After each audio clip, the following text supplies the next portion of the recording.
What is up? A performance review? What?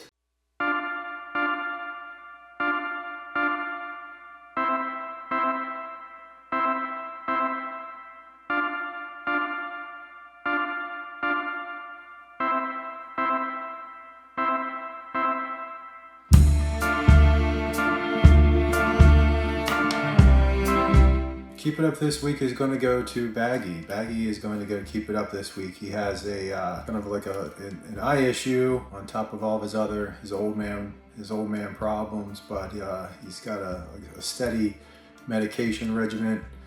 Keep it up, Baggy, man. We'll get through this little eye issue. Viewer mailbag goes out to YouTube viewer Grisette. Commented and found Legends of Burkittsville. Enjoyed it, so they found it through a Facebook group and only intended to watch a little bit of it, and I got sucked in and stayed till the end. So it's good news, man. Really good to hear people still enjoying Legends of Burkittsville and still finding it. So it's probably going to be on some Blair Witch sites for the 25th anniversary. So Legends of Burkittsville could see an additional boost this year. So thank you for the nice comment. Movie picks of the week was kind of burning through some of the there's mega multi-pack, so I found some diamonds in the rough there. Meridian, Demonic Toys from 1992, and then Decadent Evil. Casting and performance updates is kind of pretty much in the news this week. Just to recap, kind of the flurry of the last weekend with HersheyPark. It was with ATN staffing, and they just needed some brand ambassadors. Their leader position called out. So Jeff, do you want to do it? So, oh geez, here we go. So I was already running people. You kind of see who set that table up. Yeah.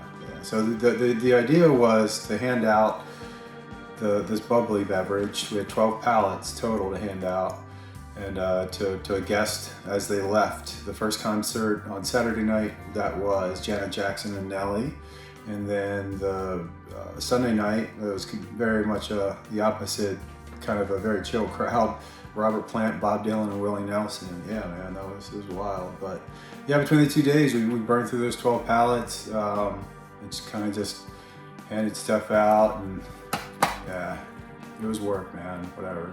And then it was from Hershey, Pennsylvania, Sunday night, right down to downtown DC the next morning for our tech rehearsal for Existential people. So we had a tech rehearsal Monday morning, and then 2 more rehearsals at a hotel in Springfield, Virginia. The Springfield, Virginia hotel on Monday and Tuesday was full, and then Tuesday was also full of back-to-back rehearsals. Wednesday, a final kind of in-person breeze through, and kind of worked the jitters out. And then Thursday we had the opening play of the whole festival. So Existential people kicked off Capitol Fringe Fest. We made the news. Yeah, not Existential people individually as the show, but the festival made Good Morning Washington. And I tagged them in a post, and now Good Morning Washington is now following Jeff Lekeski acting on Instagram. I thought that was pretty cool. So it screened to about a half a house on opening night on Thursday. It sold out Saturday. And we did receive a critic. I was just stoked that we're in the news. The publication was from DC Theater Arts online, and the reviewer, the critic was Jacob Kanzler, gave Existential people 2 out of 5 stars. And this was kind of the link for the full article is attached to our Jinxer subscriber email, so you can read the full article there. Unfortunately, Existential people is not particularly well executed. The actors clearly struggle with the stubby dialogue, made up of an odd mixture of philosophical declarations and recycled punchlines that more often fall flat rather than lighten the show's dark tone. At best, the mixture makes for an inconsistent performance at worst, and more often, Existential people is simply unstimulating. 2 out of 5 stars from Jacob Kanzler. So that was after that was the 2 performances. I believe he was there to see the Thursday night one. But I was kind of just like Mike Wazowski about it. I can't believe it. Oh, Mike. I was on TV! God Did you see me? I'm a natural. Hello? I know. So, and there's still 3 more shows. Eli won the subscriber ticket, and if he's still able to make it on Saturday, the 3 o'clock show. So yeah, so the 3 more shows would be this Friday, Saturday at 3 o'clock, and then we close the whole thing down Sunday at 6 o'clock. So I know, I think that myself and the other actors are going to go out probably for like a drink or something after on the Friday. So if you can make the Friday show, I know they have some people tagging along to them too. It's a pretty wild little entourage running around downtown DC. Yeah, it was just really exciting. First time ever being on stage. Dylan reached out and said, you know, great job on your first time ever being on stage, man. And I learned a lot, but I don't think I was basking in it at all. I think I was viewing it as just work for basically an hour and 10 minutes, and then move on. And then, so the frustration at the end when I was, after the show's over, I'll get what I was supposed to do at the end. But I mean, it was learning a lot. We're in a makeshift. It's not a theater proper. They did you know, it's just on like a converted old Gap store, and they converted a little stage into it. And now it's kind of just rented out for performances. So it's a great little hall. It's just I know it's not the acoustics and the setup of what you would find on a regular stage, but that's just something I'm going to have to get used to, of just the makeshift stuff.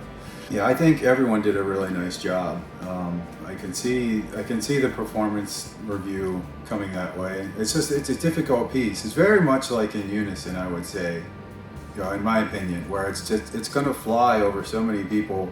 It's just like, that was, what the fuck was that? That was dumb, or that was something. But if you look inside and you just concentrate on listening to line for line the dialogue and everything, it's deep, and it's crazy deep stuff. So 3 more performances downtown DC. Hope to see you there. And then in a little bit more of online publications. Thank you to whoever nominated me. I know this has to come from more than likely someone either on this email or watching this video. Nomination for Voyage, Baltimore magazine, and interviewed with them, and they published the article. I've attached that also to the weekly email. But yeah, it was very flattering. So thank you whoever reached out, and even James Frommeyer and his beautiful Raven of Baltimore City poster. He's tweaked that and kind of got the final high res ready to go. And I just hope I'll be there to see him premiere his beautiful film. And yeah, it's going to do wonders, and I can't wait for everyone to see it. But yeah, James is finally kind of doing his tweaks for this high-res poster there. And lastly, we got to do the business plug. The Crustacean is now Jay's Comics, Cards, and More on eBay. And Unison is now on sale for $19.99. Get it while it's hot.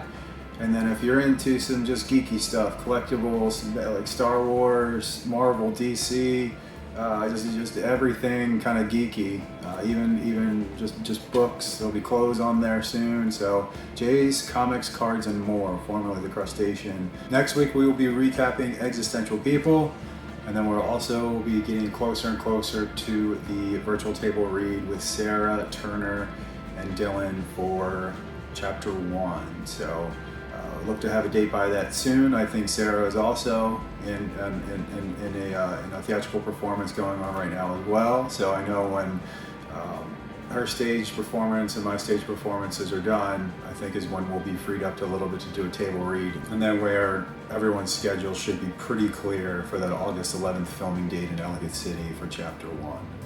Yes, and more to come on Out of My Dreams. That is still processed in the works, and we're still looking at the August 16th or 17th or both kind of premiere nights for Out of My Dreams with Stephanie Bailey. So that's going to do it this week. Look for more updates throughout the week, possibly with Capital Fringe Fest. Hope to see you there.